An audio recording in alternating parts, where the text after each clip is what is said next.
Hoje vamos falar sobre a síndrome metabólica. A doutora Maitê Pimentel, que é endocrinologista, está com a gente. Seja bem-vinda, Maitê. Obrigada, Kátia. Vamos começar já explicando o que é essa síndrome metabólica?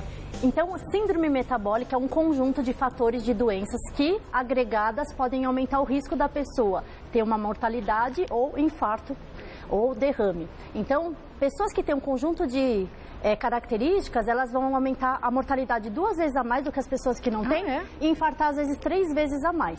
E que características são essas? Aumento de cintura abdominal. Então, aquela história que a gente tem que medir direitinho. Homens acima de 92? Então, isso é difícil falar porque tem 4 critérios, mas assim, da Sociedade Brasileira de Endocrinologia. A gente tem critério 80 mulher e 94 homem. 80 mulher? É pouco, né? Esse, na verdade, esse não é o brasileiro, esse é o do IDF. O do brasileiro é um pouquinho mais bonitinho. Ele fala assim, Kátia, 88 mulher e 102 homem. Mas uma diferença grande, hein?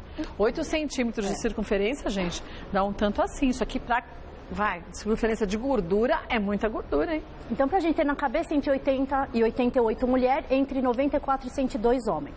Outro critério, ter hipertensão, aumento da pressão arterial. Então, de 135 para 80, se tiver mais do que isso. Outro critério, colesterol, mas não leva em conta o colesterol ruim, e sim o HDL, o bom. O bom? Porque o HDL interfere em atividade física, uma parte cardiológica. O LDL é mais entupimento. Então, mulheres que têm um HDL menor que 50 e homem, HDL menor que 40, também entra nesse critério. Então, cada uma dessas situações que eu vou fazendo um xizinho, que eu tenho esses problemas, eu já vou dando um passo para ter problemas de saúde sérios no futuro, né? Então, são 5 critérios, que ainda falta: a glicose alterada, o açúcar e triglicérides ao maior que 150. Se de 5 fatores você tiver 3, você já é classificado como um paciente com síndrome metabólica. Agora vamos desmistificar isso tudo. Aqui foi só um resuminho para a gente entender o que é essa síndrome. Mas no Mito e Verdade a gente já vai vendo. Você pode também aproveitar e mandar suas perguntas, tá? Vamos ver o primeiro deles? A síndrome metabólica tem como base resistir à ação da insulina. Verdade. Verdade? Parece complicado isso, né? Mas eu vou tentar simplificar aqui, Kátia. Quando a gente come ou doce ou carboidrato, pão, arroz, batata, massa, que 32% vira açúcar, o pâncreas tem que produzir insulina. O que é a insulina? Eu falo que é uma chave que vai na célula, abre o gancho e o açúcar entra. Então, se produziu insulina em excesso, comeu o que em excesso? Açúcar em excesso. E aí... Ou carboidrato que se transformou em açúcar, né? Exatamente, o que engana algumas pessoas. Insulina em excesso no sangue, ele é anabólico e ele interfere em vários receptores que fazem mal para a saúde. Aumenta o risco de você ter câncer, o risco de você ter infarto, derrame, gordura de fígado. Então, por isso que resistência insulínica é o que sobrou no sangue, vai atuar em outros receptores que faz mal. Então, vai acabar fazendo mal porque ficou em excesso no corpo, né? E sem falar que sobrecarregou o pâncreas, amanhã esse pâncreas, com o passar dos anos, também não vai conseguindo mais ter aquela agilidade que tinha no passado, né? Exatamente. Quem sobrecarrega o pâncreas vai ter diabetes no futuro. Então... Porque se ele está programado para trabalhar 8 horas por dia, você faz ele trabalhar 18 horas por dia, ele vai cansar antes do tempo, vai se aposentar e você vai ser diabético. E se ele se aposenta, a gente literalmente fica com diabetes e aí a maior parte das pessoas nem sabe que tem diabetes, quando vem já tem uma complicação severa na saúde, né? Por isso que é importante, quem tem história de diabéticos na família, história de colesterol, de hipertensão, cintura abdominal elevada, fazer pelo menos uma vez por ano exame de sangue, porque você pega uma prevenção antes de acontecer um diabetes de verdade. Numa pequena oscilação a gente já está atento, né? Sim. Vamos ver mais um mito ou verdade? Vamos ver qual é o próximo? Fatores genéticos não contribuem com esse distúrbio. Isso daí é verdade ou mito? Eu acho que é mito. Por quê? A gente sabe que diabetes tem o fator hereditário, a gente sabe que hipertensão também tem o fator hereditário. Então, está comprovado que pacientes que têm na família síndrome metabólica também têm um risco maior. E também outra coisa, conforme vai passando o tempo, vai aumentando o risco da síndrome metabólica. Óbvio, as células vão ficando devagar, vão envelhecendo. Né? E aí todo o trabalho celular vai morrendo. E aí você consegue o quê? Com que o corpo não metabolize direito e você aumenta a resistência insulínica que leva à síndrome metabólica. Então tem que ficar atento também. Mais do que outras pessoas, né? Quem tem diabético na família, Kátia, é imprescindível melhorar já a dieta desde cedo. evitar acúmulo de gordura na barriga, tá? E isso é muito diferente de emagrecer, porque um magro barrigudo, ele infarta mais do que a pessoa obesa por inteiro. Porque o gordinho, o rolicinho, né? E principalmente a diabetes tipo 2, né? Que é aquela que dá depois dos 50, 60 anos, né? Então, tem gente que faz dieta, mas assim, quando a gente fala em síndrome metabólica e conseguir tirar essa gordura de barriga, o mais importante, Kátia, é a gente reduzir o máximo possível o carboidrato, a fruta da noite, o doce da noite. Aí você fala, por que da noite? A gente deita e dorme, o metabolismo cai. Tudo que a gente for comer no horário noturno não vai ser usado, porque esse açúcar está lá e não vai ser usada, ela vai ser armazenada. Em forma de gordura abdominal, no né? supermercado. Porque, na verdade, o corpo e as nossas células, elas querem que a gente fique gordinho, porque é estoque de energia. Porque se a gente lembrar lá atrás na pré-história, a gente não sabe dessa gordura. Por quê? Quando não tinha alimento, o corpo da gente tinha essa reserva. Só que hoje nossa reserva é lá no supermercado, na vendinha, na pizzaria. A gente não precisa ter mais essa gordura para proteger a gente até do frio, né? Exatamente. E mulher sempre tem mais gordura do que homem. E tem esses estudos, eles falam que antigamente mulher foi feita para amamentar, para criar filhos. Então essa reserva de energia que tem é para a produção maior de leite, né? Homem não, eles eram os caçadores, que eles iam em busca do alimento e a mulher ficava quietinha cuidando dos filhos. Tem a ver com isso também. Então. Bom, agora hoje a gente tem que mudar a história, porque a gente não está mais na pré-história, né, gente? Vamos dar mais uma olhadinha no próximo mito ou verdade? Gordura abdominal pode ser um fator de risco. Verdade. Verdade, né? Como você disse. E como que a gente sabe, quem está em casa, se tem a gordura de barriga ou não? É simples, é pegar uma fita métrica e medir sempre na linha do umbigo, Kátia. Não é nem embaixo da barriga, nem em cima do umbigo. Bem na linha umbilical, respira e solta. Quando fizer a expiração é que é para medir, não é assim, ó, encolhendo. Você encolhe ao máximo e mede, né? Aí não dá, né? Agora, tem gente que tem... Tô vendo que é por essa moça, ó. Quando você pega aqui a gordurinha, você vê que ela tem uma gordura externa. E tem gente que é gordinho, mas você pega aqui e não pega a gordura. A gordura é visceral. Essa é a mais prejudicial para a saúde? É a mais prejudicial. Então, aquela gordura de barriga, que a barriga é dura, densa, é a pior. Parece pedra, né, até. Então, a gente tem a pele, a gordura, tem uma aponeurose, que é uma pelinha branca, e musculatura e o intestino por dentro. Tem até um estudo, Kátia, porque o que eles fizeram? Gordura de barriga não é o que faz mal? Vamos fazer lipoaspiração em todo mundo, não é? Faz sentido. Faz sentido. Fizeram. E Só aí? que você não tira a gordura visceral de dentro da aponeurose, você tira a gordura externa. A visceral continua lá. Então, pacientes lipados não diminuem o risco cardiovascular. O que Pelo foi contrário, interessante. né? Porque às vezes acham que, agora diminui minha gordura, então eu posso comer naturalmente, come muito mais do que comia e aí passa a ter problemas de saúde, né? Se auto-engana. É verdade. Vamos para mais um mito ou verdade, ó. Vamos ver o próximo? A síndrome contribui com o desenvolvimento de doenças cardiovasculares. Eu volto, a doutora Maitê já responde pra gente. Olha, mande suas perguntas também, mulheres@TV Gazeta. Verdade, né? E acho que esse é o maior perigo dessa síndrome, não só de doença cardíaca, mas o AVC, que é o entupimento, né? Então, toda vez que a gente pensa, Kátia, que a gente tem essa gordura, que é as células marrons, a gente tem que pensar que a gente está entupindo não só a gordura da barriga, esteticamente é o que chama a atenção da gente. Muita gente vem no consultório falando, eu não estou me sentindo bem, a blusa não está fechando, não tô... Mas não é isso. Essa gordura é um reflexo de tudo que está sendo entupido de gordura por dentro. Por dentro, eu estou na mesma situação caótica, né? Então, toda a gordura de barriga, a gente tem que pensar que 30% está indo para o fígado. E também, até mais do que isso, está indo entupir dentro do endotélio desses vasos. Então, tem que reverter essa situação, né? Não só emagrecer, tirar a gordura de barriga. É isso, gente, com atividade física, dieta, mas não é só contar as calorias durante o dia, né? É comer da forma equilibrada, né? E fazer atividade física, porque você consegue tirar o máximo dessa reserva que está acumulado. E assim, como saber se você está com gordura de barriga ou não? Só cintura? Só medir? Também não. Existe ultrassom de abdômen, é tão fácil de fazer, Kátia, dá pra ver.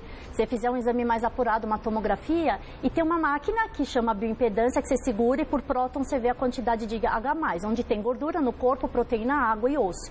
Você consegue, através da bioimpedância, ver localizado onde tem mais gordura. Barriga, braço direito, braço esquerdo. Normalmente a gente mulher tem mais gordura na coxa, né? Então dá para localizar no bonequinho. Eu falo que é o bonequinho da verdade. É uma verdade que a gente não gostaria de saber, mas que é importante ter ciência.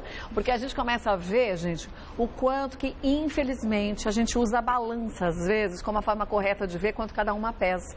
Então, sei lá, eu peso 58 quilos, 57 quilos. A Gabi pesa 57. Mas, visualmente, o formato é diferente, porque eu posso ter mais músculo que ela ou vice-versa, né? Então, você pega aqueles caras de academia, você vai fazer o IMC, que é o peso dividido pela altura ao quadrado, vai dar que é obesidade, mas não é. Porque ele tem muita massa muscular e pouca gordura. E o músculo pesa mais do que a gordura, né? Exatamente. Então, tem muita gente que entra na academia e fala não está resolvendo. Tô engordando, né? Na verdade, você está trocando gordura por musculatura, que é o mais saudável. E a bioimpedância mostra direitinho o que acontece, né? Sim. Vamos ver mais um mito ou verdade? A pressão sanguínea alta ajuda a evitar a síndrome metabólica? É o contrário. Mito. Pelo amor de Deus, Então, a pressão, quanto mais alta, ela vai piorar a síndrome metabólica. Se a gente já tem acúmulo de gordura e você aumenta a pressão, você vai diminuir o tamanho dos vasos periféricos. E aí você vai aumentar a pressão no coração que ele tem que bombear, fazendo que o coração tenha que usar seu mais rápido, mais bombear, uma musculatura mais forte. E isso, com o tempo, vai desgastando também a fibra muscular. Você sobrecarrega o coração, né? Então, você piora a fibra muscular também do coração. Então, é muito interessante isso, porque tem muitas pessoas que acham, tô com 14/9. Não é tão alta. Naquele momento pode não ser, mas ao longo do tempo você vai tortuando os vasinhos. E outra coisa, o que é muito interessante, Kátia, tem paciente que, por exemplo, está acostumado com uma pressão alta. Sempre 15/8. Que não tem sintoma nenhum? 17/9 não tem sintomas.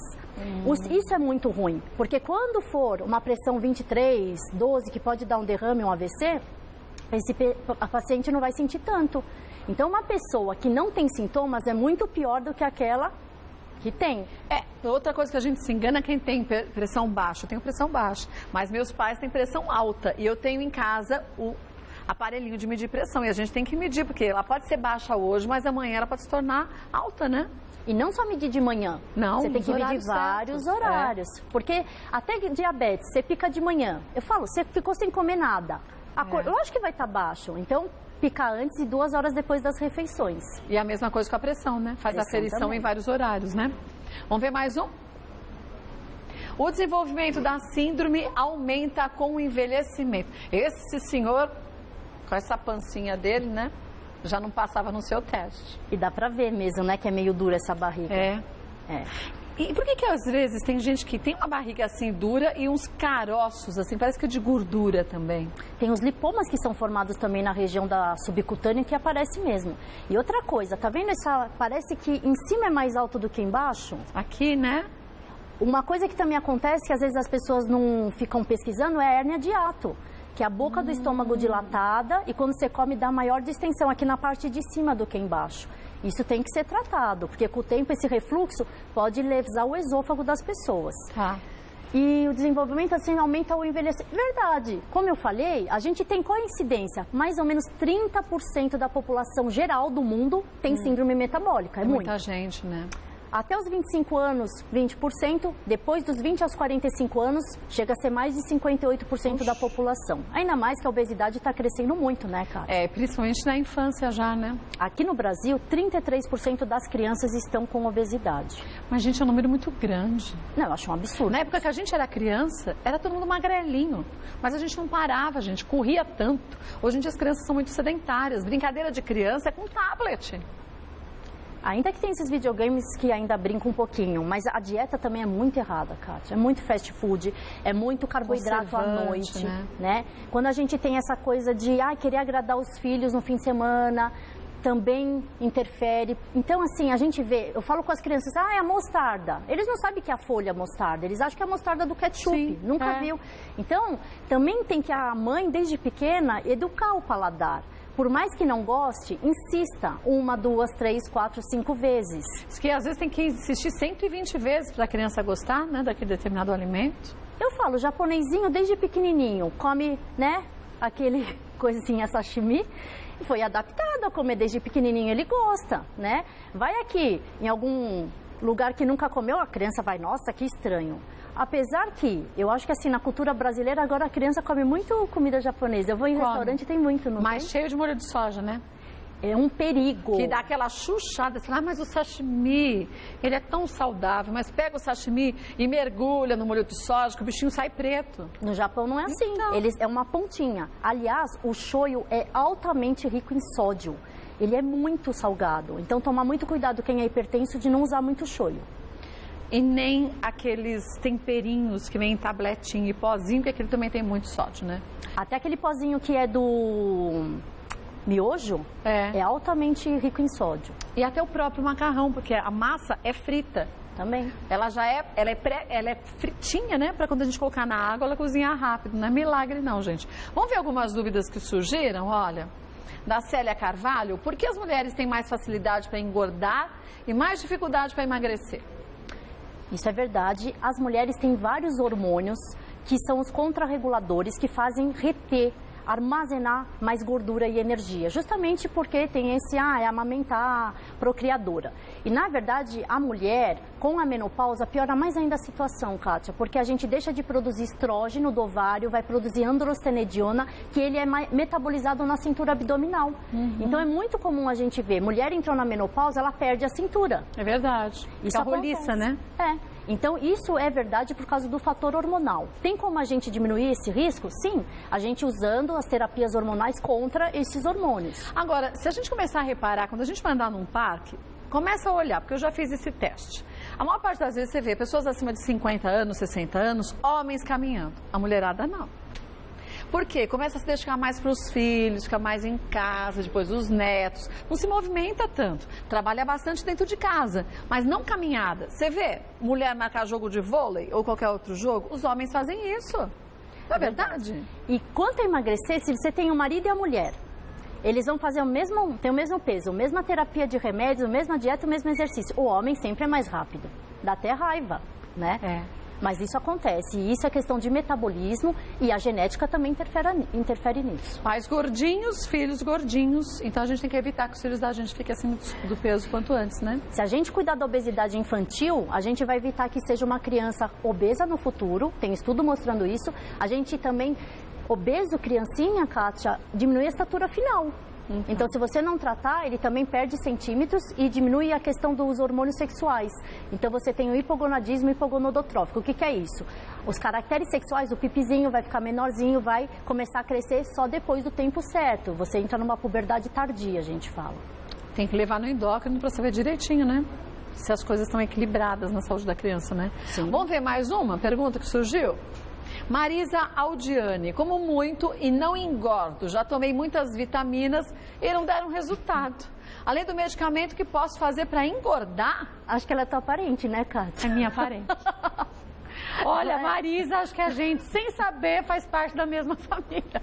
Eu engordo bem menos do que eu como bastante. Tem um metabolismo muito bom. Eu o que tenho. É muito bom isso. É bom, mas a gente tem que ficar atento também, porque não dá pra gente, meu metabolismo é acelerado e pronto. Se abusa hoje, amanhã você compensa. Corre na esteira, quer dizer, também tem que fazer a sua parte. Não é só largar na mão do metabolismo, não, né? Kátia, você não é uma falsa magra. Você é magra e você não tem quantidade de gordura. Isso que é o importante. Nunca vi você ficar sem fazer exercício. Não fica. Apesar de ser magra, você não fica, não vou fazer exercício porque eu sou magra. Não. Não consigo ficar sentada no sofá mais do que 40 minutos, tem que levantar e começar a me mexer. Então, acho que a Marisa deve ser mais ou menos parecida, né? E é uma coisa, vitamina não aumenta a massa muscular. Tá? A vitamina é para imunidade, para células, mas com certeza uma pessoa que tem dificuldade de engordar é muito mais difícil do que quer emagrecer. Para engordar, massa muscular e não gordura, gordura é fácil, vai num fast food, come um monte de porcaria o dia inteiro, você engorda a gordura. Mas para ganhar massa, você tem que comer muita proteína, você tem que fazer trabalhos de musculação, são atividades físicas para ter hipertrofia muscular, e suplementos e remédios que às vezes a gente também usa para ganhar uma massa muscular mais rápido. Mas tem gente que tem medo de fazer esse tipo de tratamento, que fala assim, se de repente eu começar a engordar, vai descambar e eu vou engordar horrores. Isso é uma verdade ou não? Não, só se você engordar a gordura. Se você, e não uma massa magra, né? Aliás, é o contrário. Quanto mais vocês trabalharem para ganhar massa muscular e secar gordura, a memória metabólica ruim da célula vai ser quebrada. Então, não adianta o paciente, por exemplo, quer emagrecer, toma remédio de emagrecer. Tira o remédio, Kátia, vai voltar a engordar. É verdade. Tem que emagrecer e trocar gordura por musculatura. Primeiro que esteticamente fica mais bonito. Segundo que você evita a síndrome metabólica, os riscos de entupimento. E terceiro que você não vai voltar a engordar tão rápido. Você mantém, você estabiliza teu peso. Por isso que você sempre diz, a gente emagreceu 5 quilos, você precisa de pelo menos uns bons meses, 6 meses, 1 ano, para a gente manter e o corpo criar aquela memória desse novo peso, que é menos 5, né? Essa memória metabólica, ela é chata, porque às vezes você está emagrecendo e não sai daquele peso, né, Kátia? Faz. Só mas tá fazendo tudo certinho. E aí? E mesmo o contrário, às vezes tem gente que come tudo à vontade, não tá nem aí. Parece que fica num peso alto que não sai daquilo, demora um tempo para começar a subir de novo. Isso é a memória metabólica. E que a gente não pode deixar com que isso também faça a gente terminar com o nosso tratamento, né? Porque normalmente, quem quer emagrecer e vê que chega nessa hora que não emagrece, quer saber, não tem jeito, e joga tudo, joga a toalha, literalmente, né? Desanima. Mas na verdade eu falo, quanto mais magro, mais difícil é de emagrecer, isso é verdade. Um beijo pra você, viu, Marisa? Procure um endocrinologista pra você fazer tudo certinho. Vamos ver mais uma? Daiane, quais são as pessoas que correm maior risco de desenvolver a síndrome metabólica? As pessoas que têm já história na família, as pessoas que têm hipertensão, que têm diabéticos na família, as pessoas que têm essa cintura abdominal e que são muito sedentárias, são as pessoas propícias a desenvolver essa síndrome que vai ter um evento de risco cardiovascular no futuro. Então, é muito fácil. É só olhar para o perfil da pessoa. A pessoa que acumula gordura, que é sedentária, que não vai no médico, que não se cuida, são esses os que têm a propensão. E isso a gente tem que cuidar hoje, né? Não esperar chegar naquela fase para começar a tentar reverter a situação, né? Existe a síndrome metabólica dos adolescentes e das crianças, o que tem evoluindo muito. Então não é para deixar numa fase de adulto, é para quanto mais você tirar a gordura antes, vai ser mais fácil de deslocar essa gordura. Um beijo, Daiane. Vamos ver mais uma? Renata Graço. A idade influencia nesse processo de emagrecimento? Quanto mais passa a idade, mais fica difícil de emagrecer, infelizmente. Existe a que a gente chama de apoptose celular. As células têm uma memória para morrer. E conforme ela vai morrendo, ela vai ficando cansada, ela não trabalha direito, ela não metaboliza direito. Então, realmente é verdade. Não só doenças que também aceleram esse processo de engordar. Por exemplo, quem tem hipotiroidismo, cortisol alto, testosterona alterada, você propicia esse engordar mais rápido. A menopausa é um dos fatores, mas eu acho que assim, por mais que você tenha uma doença envolvida, que você tenha fatores genéticos, quanto mais você fizer atividade física e regrar a tua alimentação, você consegue reverter o quadro. Fechar o dia com um saldo positivo de exercício e negativo de calorias, né? Então, o mais importante para não acumular gordura, comer carboidrato antes do treino. Isso você sabe, Kátia, as pessoas não sabem muito isso. O que é? Fazem exercício, por exemplo, à noite, chega em casa e janta. Mas aí não adianta. E com macarrão para dar energia, né? Então, carboidrato, macarrão é antes do treino. Depois do treino, a gente tem que ficar de 2 horas a 2 horas e meia sem comer absolutamente nada que vire açúcar. Então, não pode, por exemplo, misturar whey protein, que é proteína, com leite. Depois, né? Porque a lactose vira glicose. É só proteína. Então, é um bom filé de frango, um omelete mais de claras do que de gema. A gente toma whey protein, que é o complexo de proteínas. Aliás, tem muita gente falando mal de whey protein, né, Kátia? Vamos falar o que é whey protein? E quais tipos, né? Porque são vários tipos no mercado hoje em dia também, né? Whey protein, tem muita mãe que fica com medo que o filho tome, né? Porque acha que tem hormônio, né? Whey protein não é o leite fervido. E essa substância que é o aminoácido, é a célula pequenininha do músculo, ela vai ser condicionada em pozinho, tá? Quem tem intolerância à lactose, às vezes toma whey protein e não sabe que não pode, porque é feito de leite. Existe o whey carnívoro, que é feito de carne. Enfim, o whey protein tem o peso molecular, o tamanho do aminoácido não entope o rim. Então não tem problema ser usado desde na quantidade certa, que é um scoop. Se você toma muito, acha que vai ficar grande? Não, porque vai dar diarreia, porque ele é osmótico, não vai adiantar. Tudo, né? Não vai adiantar. Agora, quando a gente fala de outros tipos de suplemento, aí sim tem que ver se a função renal e se o fígado aguenta, tá? Mas o whey protein não é uma coisa ruim. O problema é que hoje a gente tem no mercado alguns produtos combinados, né? Tanto é que tem o isolado, o hidrolisado, o normal. Quanto mais for o hidrolisado, que é o mais purificado, é de proteína mais pura. Então tem uns que são misturados com carboidrato. E o que foi divulgado hoje em dia no mercado é que muitos falavam que era só proteína, mas você vai ver, tem muito carboidrato. Vê no rótulo, gente, tem ali quantidade de carboidrato X%, né? Sim. E o normal, o ideal seria que fosse 0% de carboidrato. Exatamente. Só proteína pura, né? Um beijo pra você, Renata. Vamos ver mais um? Eliane Cristina, minha mãe tem problemas de pressão alta, tireoide e também problemas cardíacos. Já fez ponte de safena e mamária. Ela tem que emagrecer pelo menos 5 quilos, mas não consegue. Será que pode ser síndrome metabólica? Certeza absoluta. Agora, pior ainda, que ela já teve a síndrome metabólica e que já desenvolveu o risco pior, que é ter infartado. Se ela não cuidar da síndrome metabólica, ela vai poder reinfartar de novo, porque por mais que a gente, por exemplo, coloque um stent, que é um guarda-chuvinha que abre o vaso, esse stent pode ser obstruído de novo, Kátia. Então, não é porque pôs stent que não entope de novo. Pode entupir no mesmo lugar. Cirurgia cardíaca, a gente usa outro vaso, que é a ponte de safena, e ele pode também ser obstruído novamente. E não tem muito o que fazer. Então, nesse caso, Eliane, a gente fala assim, tua mãe precisa de tratamento mais do que qualquer pessoa. Pacientes infartados com derrame, com hipertensão grave, diabetes muito insulinizados, são os candidatos número 1 para tirar essa síndrome metabólica, porque o risco é muito maior. Agora, tem que buscar um endocrinologista para fazer o tratamento certinho, né? Porque quem já infartou não é qualquer remédio para emagrecer que pode tomar. Então. E aí é um trabalho de endocrinologista junto com cardiologista também, né? Tem que ser multidisciplinar, né? E isso é o mais importante, não só também, só o cardio, o endócrino, né? O psicólogo, o nutricionista, o personal trainer. Por quê? A síndrome metabólica, ela exige que o paciente tenha consciência. Então não é só tomar um remédio, na verdade é mudar o estilo de vida. Isso é o mais difícil de ser feito. É, mudar os hábitos, né? Sim. Um beijo pra você, viu, Eliane? Busca um médico certinho com essa equipe multidisciplinar, tá? Vamos ver mais um? Flávia Caroline, o metabolismo acelerado contribui para o emagrecimento de algumas pessoas? E as pessoas que não têm o metabolismo acelerado, quais tipos de alimentos elas podem consumir para ajudar a acelerar o metabolismo? Boa pergunta. Então, realmente, tem pessoas que comem tanto quanto eu e são bem mais magrinhas, ou comem tanto quanto eu e são bem mais gordinhas. Isso é genético, isso está envolvido vários genes e doenças que podem estar apresentando. O que a gente pode fazer uma pessoa que tem um metabolismo lento?